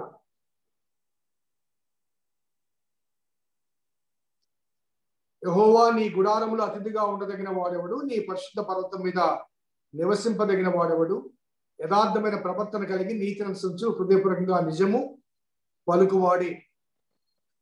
అనగా హృదయపూర్వకంగా నిజం పలుకువాడంటే ఒట్లు పెట్టుకోవాల్సిన అవసరత లేదు. అదే రీతిగా 24వ కీర్తన కూడా మనం చూస్తే 3-4 వచనాలు, యెహోవా పర్వతమున ఎక్కదగిన వాడెవడు, ఆయన పరిశుద్ధ స్థలంలో నిలవదగిన వాడెవడు, వ్యర్థమైన దానియందు మనసు పెట్టకయు కపటముగా ప్రమాణము చేయకయు నిర్దోషమైన చేతులు శుద్ధమైన హృదయము కలిగి ఉండువాడే. నిర్దోషమైన చేతులు కాబట్టి మనము ప్రమాణము చేసినప్పుడు దేవుని నామాన్ని వ్యర్థముగా తీసుకున్నప్పుడు దేవుడు మనల్ని దోషిగా ఎంచుతాడు. దేవుని దృష్టిలో మనము దోషులం అవుతాం, లేకపోతే అపరాధులుగా ఎంచబడతాం. కాబట్టి ఆయన నిర్దోషిగా ఎంచడు అనే మాట కనబడుతూ ఉంది. అలాగే 8వ వచనములో 4వ ఆజ్ఞ 8 నుంచి 11 వరకు 4వ ఆజ్ఞ గురించి కొంత డీటెయిల్స్ ఇవ్వబడ్డాయి. అదేంటంటే, విశ్రాంతి దినమును పరిశుద్ధముగా ఆచరించుటకు జ్ఞాపకం ఉంచుకును. 6 దినములు నీవు కష్టపడి నీ పని అంతయు చేయవలను. 7వ దినము నీ దేవుడైన యెహోవాకు విశ్రాంతి దినము. నీవు దానిలో నీవైనను నీ కుమారులను నీ కుమార్తెను నీ దాసులను నీ దాస్యను నీ పశువులను నీ నిండలున్న పరదేశాలను ఏ పని చేయకూడదు. 6 దినములలో యెహోవా ఆకాశమును భూమిని సముద్రమును వాటిని సంవత్సరం సృజించి 7వ దినమున విశ్రమించెను. అందుచేత యెహోవా విశ్రాంతి దినమును ఆశీర్వదించి దాన్ని పరిశుద్ధపరిచెను. సో విశ్రాంతి దినం అనే మాట మరి హీబ్రూ భాషలో సబ్బాతు దినము అని మనము ట్రాన్స్లిటరేట్ చేస్తాం. దీన్ని సెబాటికల్ లీవ్ అంటుంటారు. కొన్నిసార్లు ఉన్నతమైన స్టడీస్ లో ఉన్నవారు కానీ లేకపోతే పదవుల్లో ఉన్నవారు కానీ కొంత విశ్రాంతి తీసుకున్నప్పుడు ముఖ్యంగా 6 సంవత్సరాలు పనిచేసిన తర్వాత 1 సంవత్సరం వారికి సెబాటికల్ లీవ్ ఇస్తారు. అనగా ఆ సంవత్సరం వారు కుటుంబంతో విహారయాత్రకు కానీ లేకపోతే వారు తమ కోర్సును అప్గ్రేడ్ చేసుకోవడానికి కానీ ఉపయోగిస్తూ ఉంటారు. సబాత్ అంటే సీజ్ టు వర్క్ అనగా పనిని ఆపివేయడం, చేయించిన పనిని నిలిపివేయడం. ఎందుకు నిలిపివేయాలంటే విశ్రాంతి అవసరం కాబట్టి. నేను గతంలో ఒకసారి చెప్పాను, ఇశ్రాయేలు జనాంగం బానిసలుగా ఉన్నారు కాబట్టి వారికి విశ్రాంతికి అవకాశం లేదు. 24 గంటలు 24/7 వారు వర్క్ చేయాల్సిందే. సో ఆల్సో మన ఇంట్లో ఉండే డొమెస్టిక్ సర్వెంట్స్ ప్రతిరోజు వారు రావాలా, ప్రతిరోజు మన ఇంట్లో శుభ్రం చేయాలి. వారికి 7th డే మనం ఇస్తామా, సెలవిస్తామా? ఇస్తే ఆ రోజు మనకు విశ్రాంతి కదా. సో ఆ విశ్రాంతి ఎందుకు అనంటే ఈ శరీరము మరి బలహీనమైంది కాబట్టి ఈ శరీరానికి విశ్రాంతి ఇవ్వకపోతే క్షీణించిపోతుంది. కాబట్టి దేవుడు నియమించిన ఆయుష్కాలం ఒకవేళ 60-70 సంవత్సరాలు అయితే విశ్రాంతి లేకుండా పని చేయడం ద్వారా 40-50 సంవత్సరాలకే మధ్య వయసులోనే చాలా మంది వెళ్ళిపోతూ ఉంటారు. అలాగే మనం వస్తు వాహనాలు ఉంటాయండి. ఈ ఫ్యాన్ ఉంది, ఫ్యాన్ మనము ఆపకుండా వేస్తూనే పోయామనుకోండి, కొంతకాలానికి ఏమవుతుంది, గ్రర్రని శబ్దం వస్తుంది. అలాగే మనం కారులో ప్రయాణం చేస్తుంటాం, కొంతసేపటికి ఆ కారుకు మనం రెస్ట్ ఇవ్వకపోతే రేడియేషన్ పెరిగిపోయి వేడెక్కిపోతుంది, లోపల నుంచి పొగలు వస్తాయి. కాబట్టి మానవ నిర్మితమైన ఇన్స్ట్రుమెంట్స్కే విశ్రాంతి అవసరమైనప్పుడు మరి దేవుడు మనిషి ఆరోగ్యం కొరకు, మనిషి క్షేమం కొరకు, మనిషి చాలా కాలం జీవించడం కొరకు దేవుడు విశ్రాంతిని ఒక ఆజ్ఞగా ఇచ్చాడు. ఎందుకంటే అది ఆజ్ఞగా ఇవ్వకపోతే విశ్రాంతి తీసుకోరు వారు. ఇప్పుడు డైలీ లేబర్ ఉంటారు, వాడు పని చేస్తుంటే కొద్ది పని మిగిలిపోతే మేము ఎక్స్ట్రా కూలీ ఇస్తాం, రాత్రి 10 గంటల వరకు పని చేయాలంటే 5 గంటలకు ముగించాల్సిన వాళ్ళు ఆ ఎక్స్ట్రా కూలీ కోసం 10 గంటల వరకు పని చేస్తారు. కొన్నిసార్లు వారు సండే వేజెస్ తీసుకుని వెళ్ళిపోవాల్సిన వారు ఈ పని ముగించాలి, స్లాబ్ వ్యవస్థ ముగించాలంటే ఆదివారం కూడా పని చేస్తారు. ఎందుకంటే ఆ రోజు అధికంగా కూలీ వస్తుంది కాబట్టి వారి శ్రమను దాచుకోలేరు. కాబట్టి a day is gone, it's gone forever. కాబట్టి కూలీ వారు ఆ లేబర్ డైలీ వేజెస్ వారికి అది విశ్రాంతి తీసుకోరు కాబట్టి అది ఆజ్ఞగా అందించబడింది. ఇది ఆజ్ఞగా అందించబడ్డప్పుడు కొత్త నిబంధనలు ఏం చేశారంటే విశ్రాంతి దినం అనేది ఒక ఖచ్చితమైన ఒక బిబ్లికల్ సూత్రముగా వారు చేసి కష్టములో శ్రమలో ఉన్న వారిని ఆదుకోవటానికి కూడా వారు ఉపయోగించేవారు కాదు. ఒక చిన్న ఎగ్జాంపుల్ చెప్తాను. విశ్రాంతి దినమున ఎవరైనా చనిపోయారనుకోండి, ఆ చనిపోయిన వ్యక్తి దగ్గరికి ఎవరు వెళ్ళకూడదు, ఆయన్ని ముట్టుకోకూడదు. అలాగే ఒక 10 కిలోమీటర్లు ప్రయాణం చేయాలి. విశ్రాంతి దినమున 1 కిలోమీటర్ ప్రయాణం చేయడానికే నీకు అధికారం ఉంది, అవకాశం ఉంది. కాబట్టి 1 కిలోమీటర్ దాటిన తర్వాత ఆ 2వ కిలోమీటర్ ఆగిపోవాలి. అలాగే టైలర్ ఆయన బట్టలు కుడుతున్నప్పుడు ఆ సూది తాను మొయ్యాలి కాబట్టి ఆ సూదిని మొయ్యడం కూడా విశ్రాంతి దినం రాగానే సూది బట్టల్లో పెట్టేసి సెలవు తీసుకుంటాడు. సూది కూడా అతను మొయ్యటానికి. ఆ తర్వాత శాస్త్రులు పరిచయాలు కొన్ని ఆల్టర్నేటివ్స్ పెట్టారు. దాంట్లో ఒక చిన్న నవ్వొచ్చే ఆల్టర్నేటివ్ ఏంటంటే, నేను 7 కిలోమీటర్ల ప్రయాణం చేయాలి, నాకు ధర్మశాస్త్రం ఒక 2 కిలోమీటర్ల మంది అనుమతి ఇచ్చింది అనుకోండి.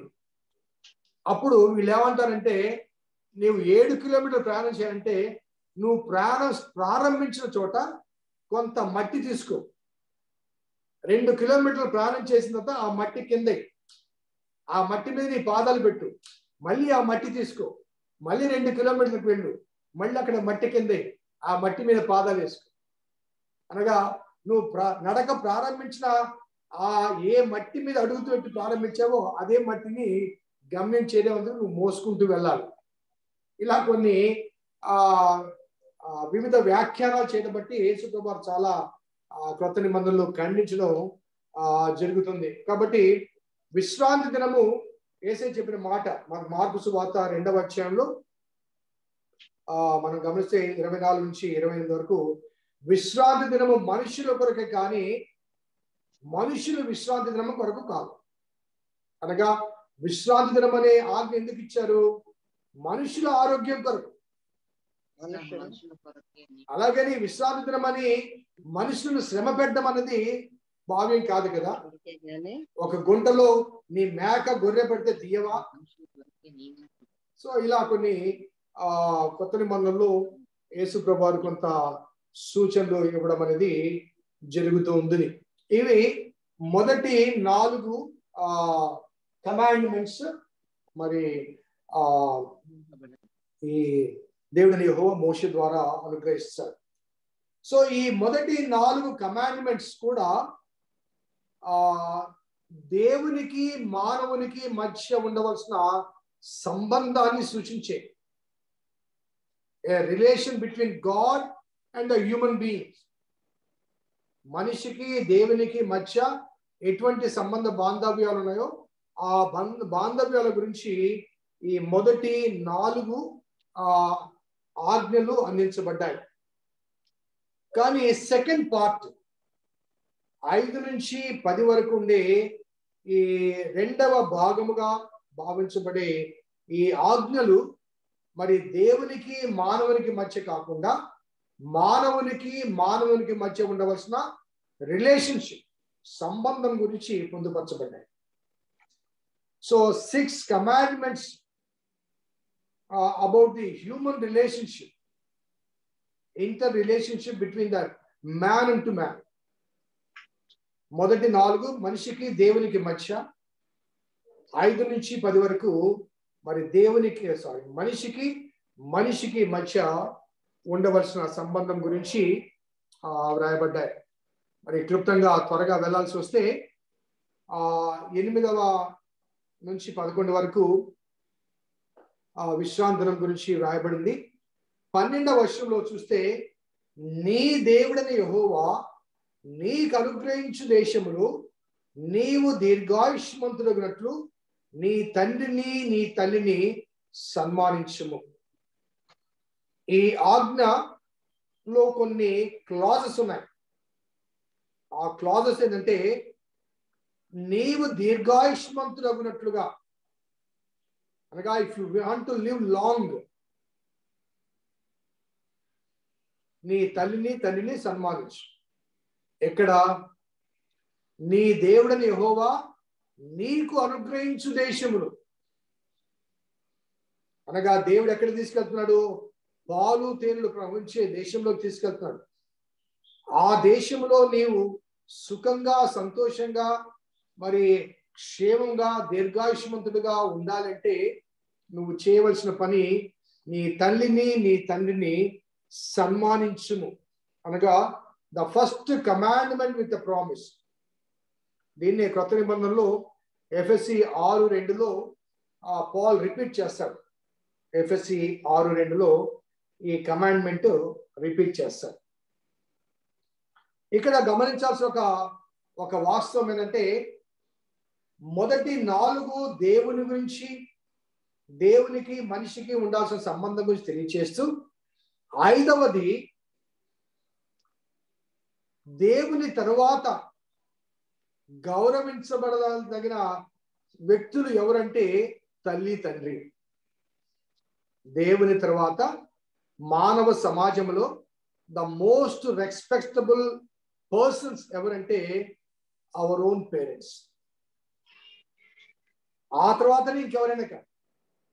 మన గురువులు కానీ, లేకపోతే రక్త సంబంధికులు కానీ, భార్య కానీ, బిడ్డలు కానీ, ఎవరైనా కానీ. కారణం ఏంటంటే దేవుడు గాడ్ ఈజ్ అవర్ సోర్స్. అనగా నీ జననానికి నీ ఉనికికి మూలము దేవుడైతే కారణము తల్లి తండ్రి. మూలము దేవుడైతే కారణము తల్లి తండ్రి. వారు లేకుండా మనం పుట్టామా? So no doubt God has created us. కానీ మనం ఈ లోకంలో ప్రవేశించడానికి దేవుడు ఎవరిని వాడుకున్నాడు? నీ తల్లిని తండ్రిని వాడుకున్నాడు. కాబట్టి ఆ తల్లి తండ్రి లేకపోతే నీవు లేవు. కాబట్టి the most respectable and honoured persons after God, దేవుని తర్వాత ఎవరైనా ఉన్నారంటే ఆ తల్లి తండ్రి.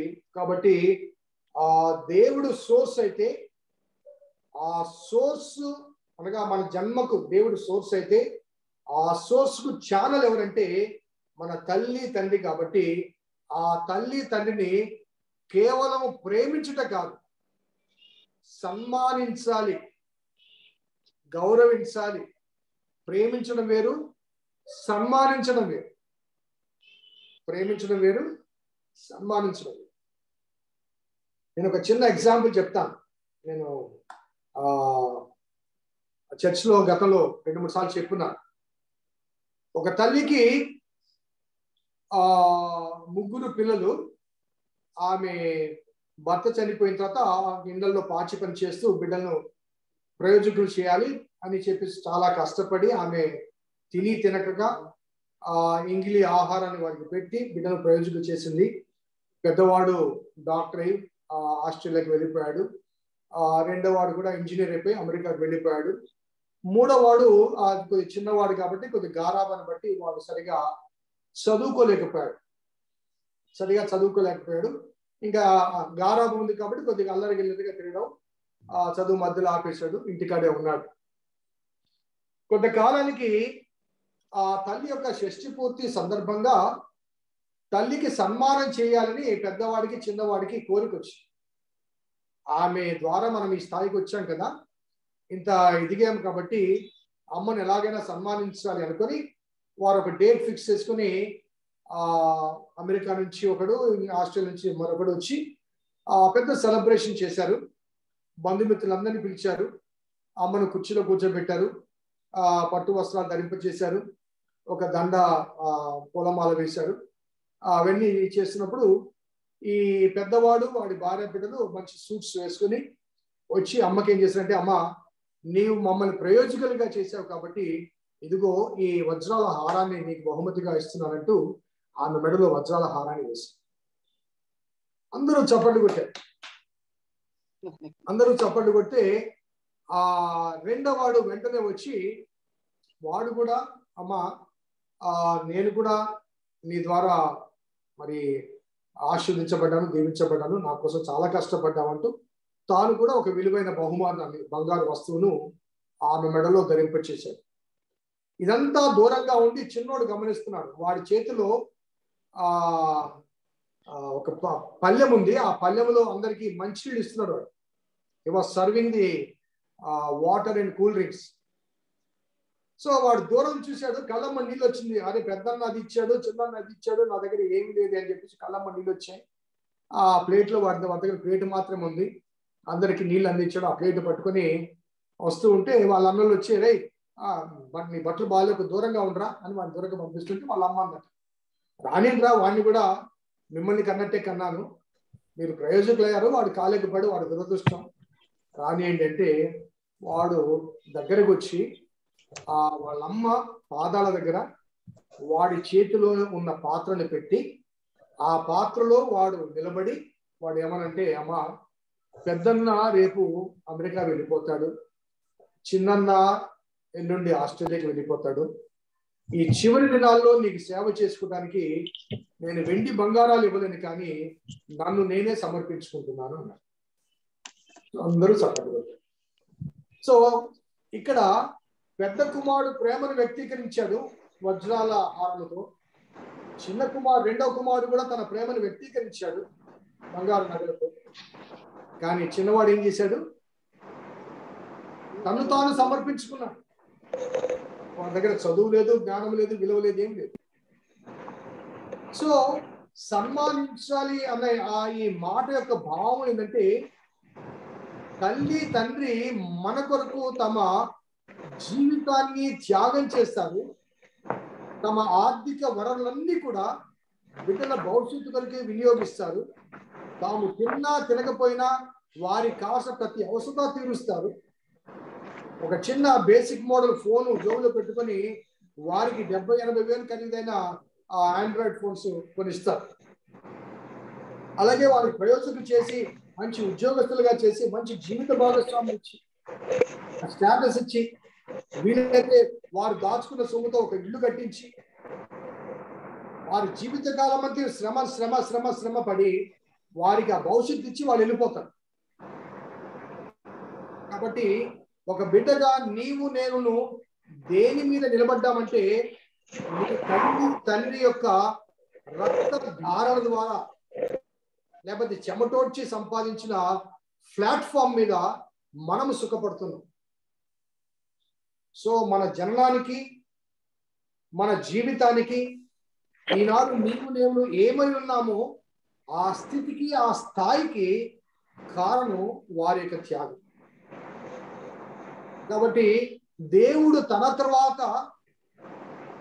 అధిక ప్రాధాన్యత తల్లికి తండ్రికి ఎందుకు ఇచ్చాడంటే నీవు దీర్ఘాయుష్మంతుడగినట్లుగా నీవు ప్రవేశించు నీ దేశంలో నీవు దీర్ఘాయుష్మంతుడగినట్లుగా నీ తల్లిని నీ తండ్రిని సన్మానించును,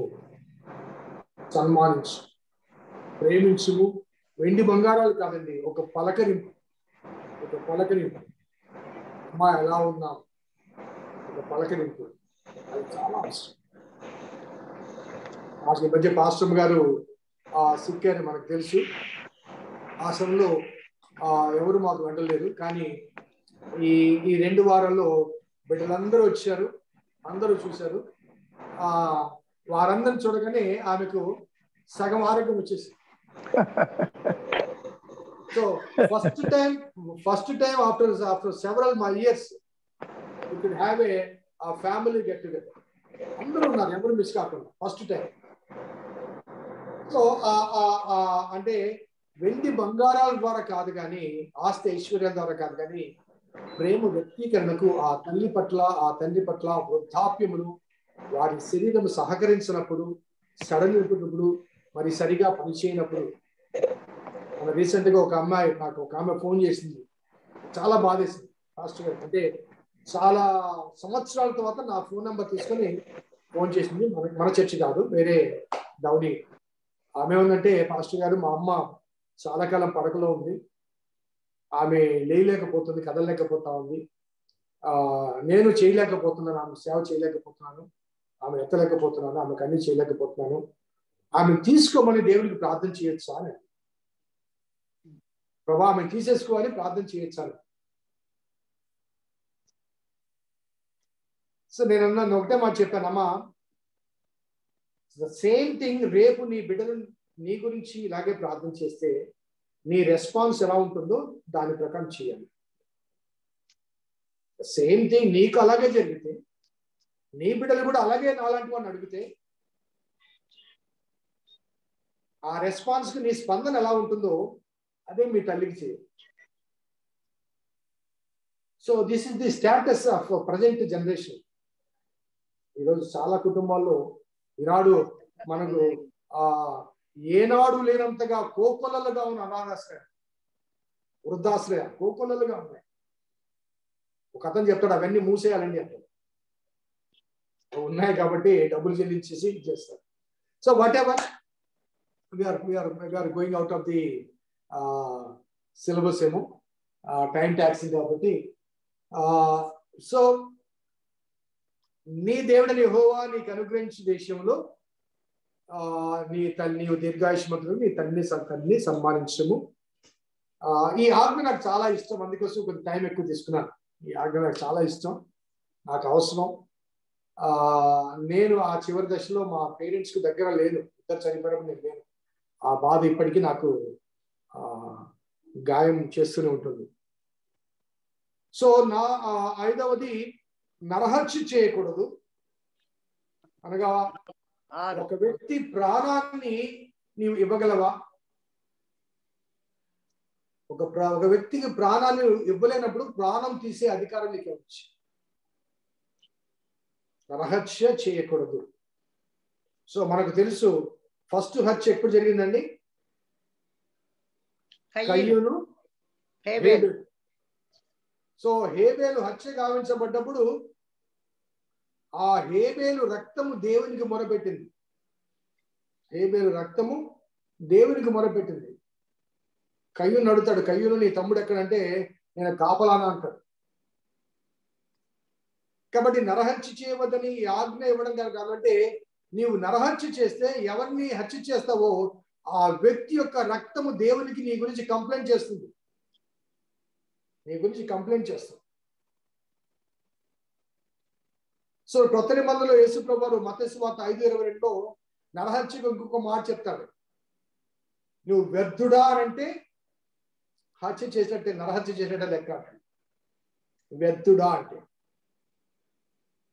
ఎందుకో తెలుసండి, we are all created by God. ఎవరిని దేవుడు వ్యర్థంగా సృష్టించలేదు, ఎవరిని దేవుడు వ్యర్థంగా సృష్టించలేదు. ప్రతి వ్యక్తి పట్ల దేవుని ప్రణాళిక ఉంటుంది, ఉద్దేశం ఉంటుంది. కానీ దానికి అనుగుణంగా మనము మలసపడలేకపోవడం వల్ల, మన అవిధేయత కానీ లేకపోతే దేవుని చిత్తానుసారంగా మనం ప్రవర్తించకపోవడం వల్ల కొన్నిసార్లు మన జీవితాల్లో కొన్ని విఫలతలు కనబడతాయి, వ్యర్థత్వం కనబడతాయి. సో నువ్వు వ్యర్థుడా అని సంబోధించావంటే you are questioning the very creation of God. అతను వ్యర్థుడిగా చేశాడు. సామెతలు కూడా అంటాడు, నువ్వు బీదవాడిని వెక్కిరిస్తే దేవుణ్ణి వెక్కిరించినట్లుగానే బీదవాడిని వెక్కిరిస్తే. కాబట్టి వ్యర్థుడు అనే మాట నరహత్యతో సమానము అనే మాట అంట. సో ఇక్కడ అక్కడ వాడబడిన హీబ్రూ పదానికి ఈ థియాలజియన్స్ దాన్ని ఇంటర్ప్రిటేషన్ చేస్తూ మరి యుద్ధాల్లో పోరాటాల్లో కొన్నిసార్లు ఆత్మరక్షణ కొరకు మనుషుల ప్రాణాలు తీస్తూ ఉంటాం కదండి, మరి అవి నరహత్యతో సమానం కదా అని కొంతమంది ప్రశ్నిస్తూ ఉంటారు. ఒకసారి లేవికాండం 19వ అధ్యాయం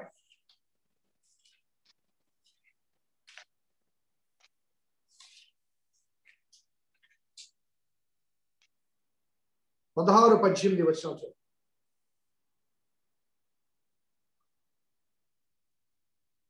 నీ సహోదరునికి ప్రాణహాని చేయకూడదు, నేను యెహోవాను. నీ హృదయంలో నీ సహోదరుని మీద పగపట్టకూడదు. నీ పొరుగువాని మీద పాపం నీ మీదికి రాకుండానట్లు నీవు తప్పక వాని గద్దించవలను. కీడుకు ప్రతి కీడు చేయకూడదు. నీ ప్రజల మీద కోపముంచుకొనక నిన్ను వలె నీ పొరుగువాన్ని ప్రేమించవలను. నేను యెహోవాను. సో ఇక్కడ గద్దించవచ్చు, కోపపడవచ్చు, కానీ ప్రాణహాని చేయకూడదు అనే మాటలు అక్కడ కనబడుతూ స్పష్టంగా కనిపిస్తూ ఉన్నాయి. అలాగే ఈ 19వ అధ్యాయానికి ఎలా వచ్చాం కాబట్టి ఇక్కడ ఈ 10 ఆజ్ఞలకు కొంత ఎక్స్ప్లెనేషన్ ఇస్తూ ఆయన ప్రతి చోట ఒక పదాన్ని వాడతాడు. నేను ఎగ్జాంపుల్ చూపిస్తాను చూడండి. 11వ వచనం చూడండి. నేను మీ దేవుడని యెహోవాను, మీరు దొంగిలకూడదు, బొంకకూడదు, ఒకరితో ఒకడు అబద్ధం ఆడకూడదు, నా నామం బట్టి అబద్ధ ప్రమాణము చేయకూడదు, నీ దేవుని నామమును అపవిత్రపరచకూడదు, నేను యెహోవాను. అలాగే 14వ వచనం చూడండి. చెవిటి వాడిని తిట్టకూడదు, గుడ్డి వాని ఎదుట అడ్డం వేయకూడదు, నీ దేవునికి భయపడవలను, నేను యెహోవాను. అలాగే 16వ వచనంలో నీ సహోదరునికి ప్రాణహాని చేయకూడదు, నేను యెహోవాను. అలాగే 19వ వచనంలో నిన్ను వలె నీ పొరుగువాడిని ప్రేమించవలను, నేను యెహోవాను. అలాగే 24వ వచనంలో 4వ సంవత్సరంలో వాటి ఫలములను యెహోవాకు ప్రతి స్తుతియాగ ద్రవ్యములను, 5వ సంవత్సరంలో వాటి ఫలమును తినవచ్చును, నేను మీ దేవుడని యెహోవా. 28వ వచనంలో మీరు పచ్చబొట్లు మీ దేహం మీద పొడుచుకొనకూడదు, నేను మీ దేవుడని యెహోవా. 31వ వచనంలో కర్ణ పిశాచి గల వారిని దగ్గర పోకూడదు, సోదగాని వారి వెదకి వారి వలన అపవిత్రత కలిగి చేసుకోకూడదు, నేను మీ దేవుడని యెహోవా. అలాగే 35లో నేను మీ దేవుడని యెహోవా. అలాగే 36లో నేను మీ దేవుడని యెహోవా. 37లో నేను యెహోవా. సో ఎవ్రీ టైం చూడండి, ఆజ్ఞల్లో ప్రతి చోట కూడా నేను యెహోవానంటే నీకు ఆజ్ఞాపించు నీ దేవుడని యెహోవాని నేను. అన్నిసార్లు ఆ అధ్యాయంలో ప్రతి మాట కనుక నేను యెహోవాను నేనే యెహోవాను అని చెప్పడానికి అన్నమాట. God was giving a so great responsibility of the reference for the commandments he has given unto us. So ఇక్కడ రాయబడిన మాట చూస్తే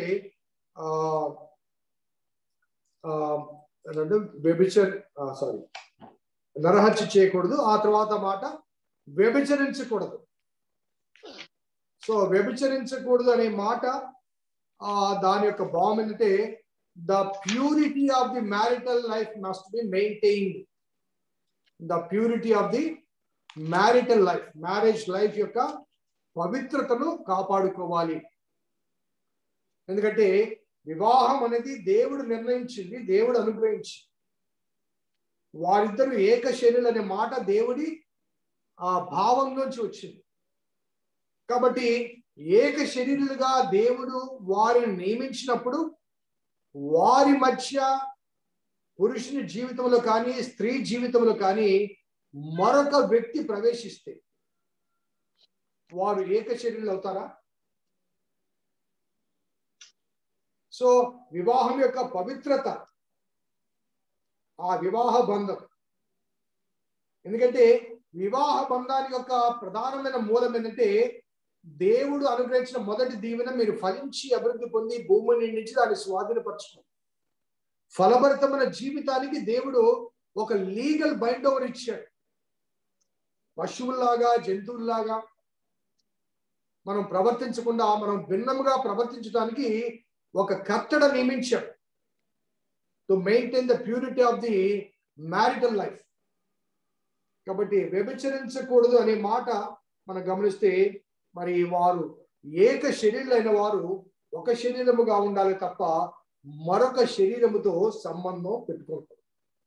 అలాగే పాత నిబంధనలో కానీ కొత్త నిబంధనలు కానీ స్త్రీకి పురుషుని మీద హక్కు ఉంటుంది.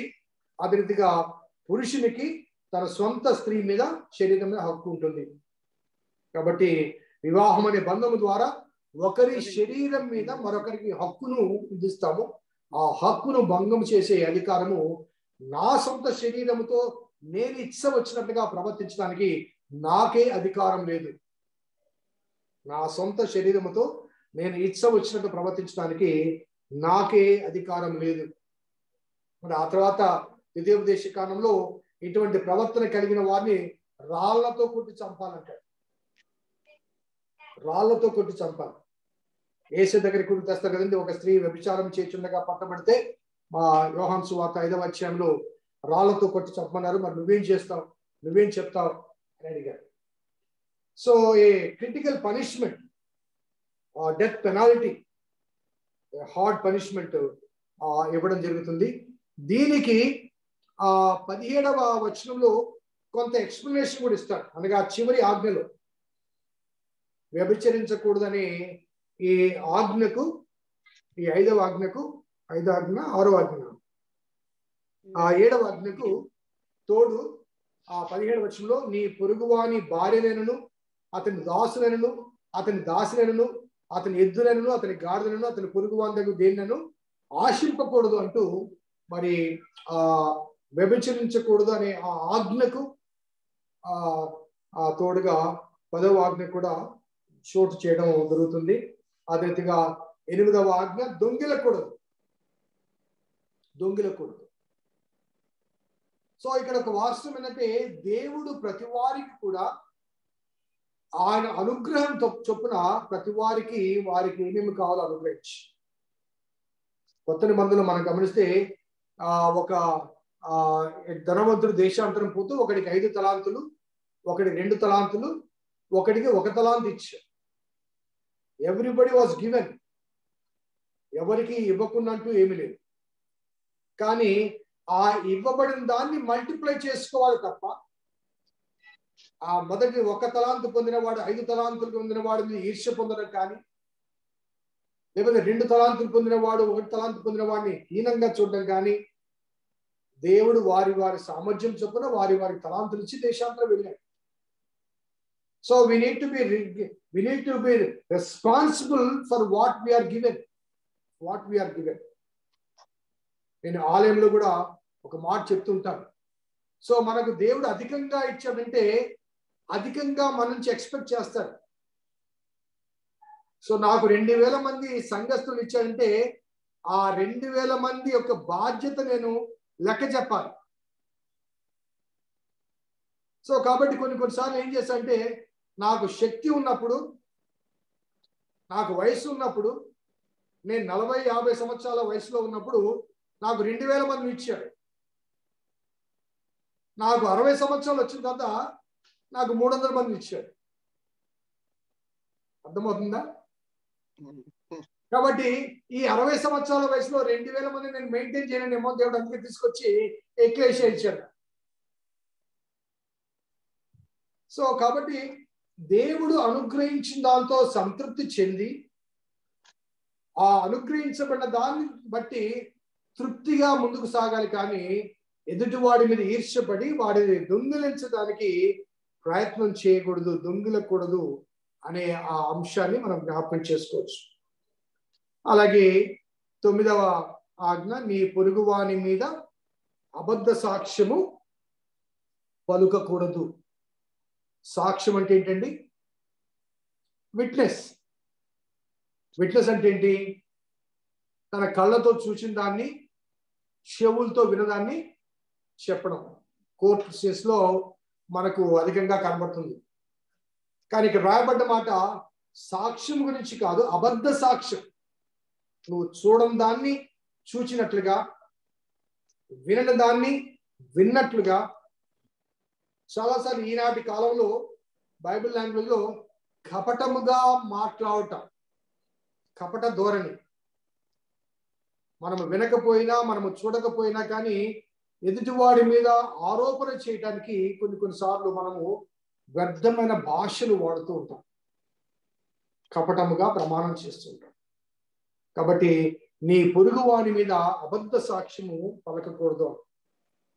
తెస్సలోనికి రాసిన మొదటి పత్రిక 2వ అధ్యాయము 5వ వచనంలో పౌలు భక్తుడు ఆ తెస్సలోనిక సంఘానికి రాస్తూ, మీ మధ్య ఎలా ప్రవర్తించామో దానికి దేవుడే సాక్షి అంటాడు. అలాగే 10వ వచనంలో, మరి మేము ఎలా ప్రవర్తించామో దానికి మీరు సాక్షులు, దేవుడు సాక్షి. కాబట్టి మనము ఏమి చేశామో, ఏమి చేస్తున్నామో అన్నది everything is recorded in God's book. Everything is recorded in God's book. When the day of judgment comes, the book is revealed. So nobody can deny. కాబట్టి మనము చేసే ప్రతి క్రియ కానీ, మనం మాట్లాడే ప్రతి మాట కానీ దేవుడి దృష్టిలో ఉంది అన్న వాస్తవాన్ని గమనించి అబద్ధ సాక్ష్యము పలకకూడదు. తద్వారా ఎదుటివాడు శిక్షించబడి, కొన్నిసార్లు నిందారోపణ చేయబడి, అన్యాయంగా, అక్రమంగా అతడు మరి శిక్షించబడి చెరలో పోయే అవకాశాలు కూడా. కాబట్టి ఫ్యాక్ట్స్ కెన్ బి టెస్టిఫైడ్, కానీ అబద్ధ సాక్ష్యములు పలకకూడదు. అలాగే 17వ వచనం మనకు బాగా తెలుసు, నీ పొరుగువాని ఇల్లు ఆశింపకూడదు అనగా డోంట్ డిజైర్. ఆశింపకూడదు అంటే డోంట్ డిజైర్ అనే మాట కనబడుతుంది. ఒకసారి యెషయా గ్రంథము 5వ అధ్యాయం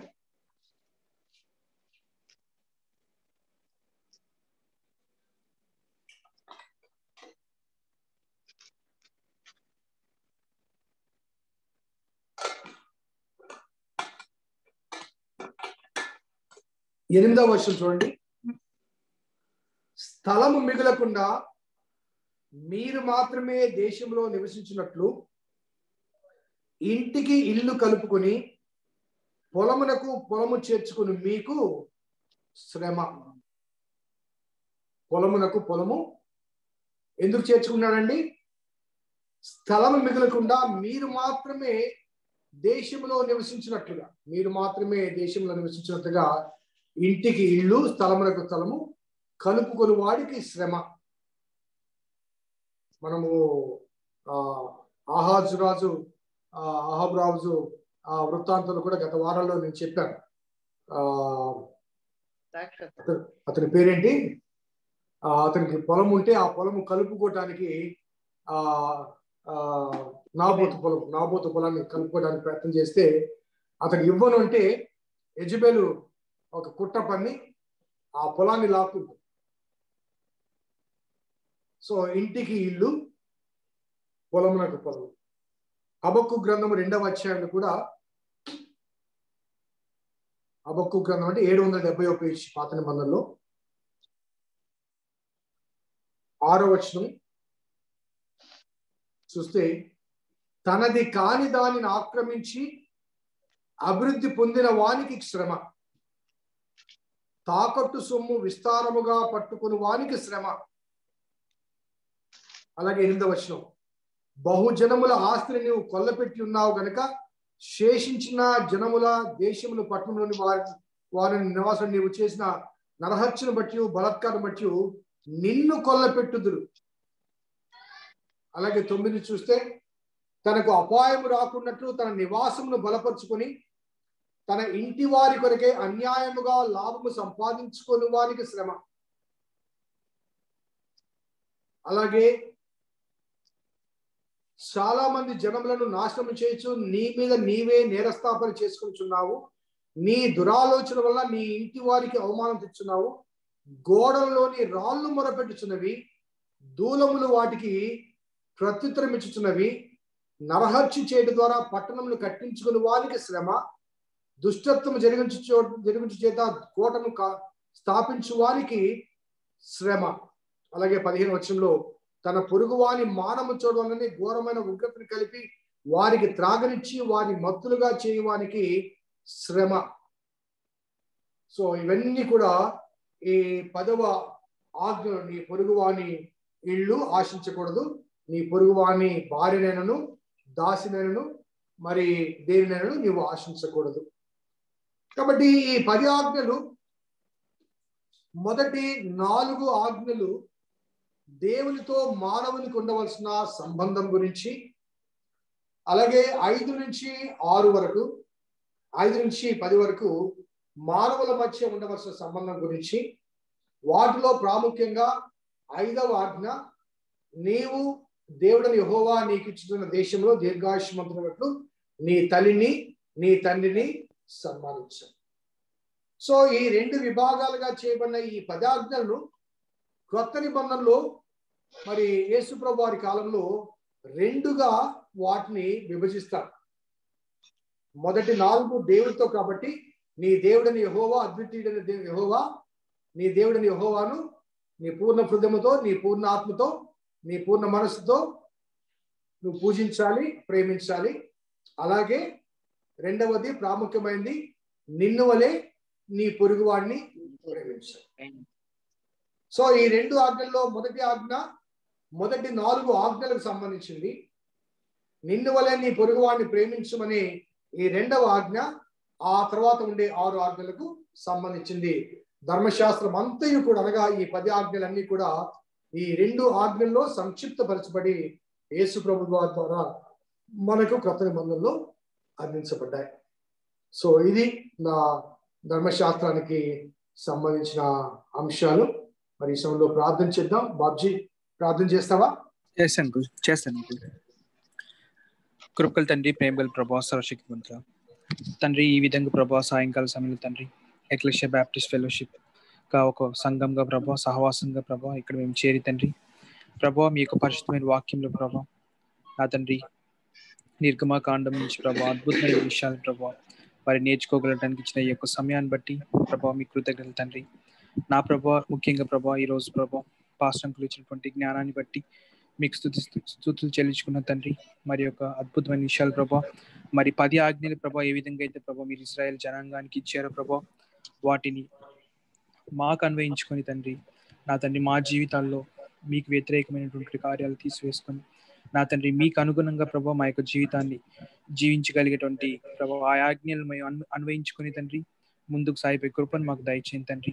నా ప్రభా మరి ఒకసారి ప్రభా ఈ అవకాశాన్ని మాకు ఇచ్చినందుకు కృతజ్ఞతలు ప్రభా. ఇక్కడ చేరినటువంటి ప్రతి ఒక్కరిని దీవించి ఆశీర్వించి నా తండ్రి మరి ఎక్కువగా ప్రభా వాక్యం ప్రభా లోతుగా ప్రభా మేము గ్రహించి మా జీవితాల్లో అన్వయించుకోవడానికి ప్రభా మేము ముందుకు సాగిపోయే కృపను మాకు దయచేయమని, ముఖ్యంగా పాస్టర్ ద్వారా మేము నేర్చుకోవడానికి ఇచ్చినటువంటి ఈ యొక్క కృపను బట్టి మరి ఒకసారి మీ కృతజ్ఞత చెల్లించుకుంటూ నా ఇచ్చిన ప్రార్థన అంగీకరించమని సర్వశక్తివంతులైన ప్రభు నామం ప్రార్థించి అడిగి వేడుకుంటున్నాం తండ్రి. ఆమేన్. తండ్రి కుమార పరిశుద్ధాత్మ త్రియేక దేవుని దీవెన మనకు వాక్యాభిలాషులకు వాక్యంలో బలపరచబడ్డకు నిరీక్షిస్తున్న విశ్వాసులకు సదా తోడేయును గాక. Amen. God bless you all. దేవుడు మిమ్మల్ని దీవించును గాక. థాంక్యూ. ఇందాక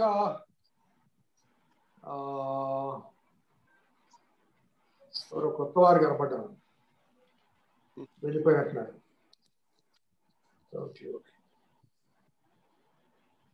okay, thank you very much. Thank you pastor గారు. Thank you. Good night uncle.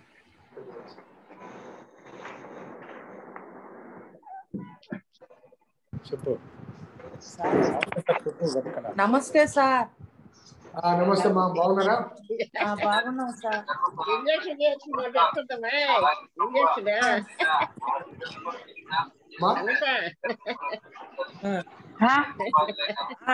Madam గారు ఎక్కడ ఇంజక్షన్ బాగా డల్ గా ఉంది మేడం గారు.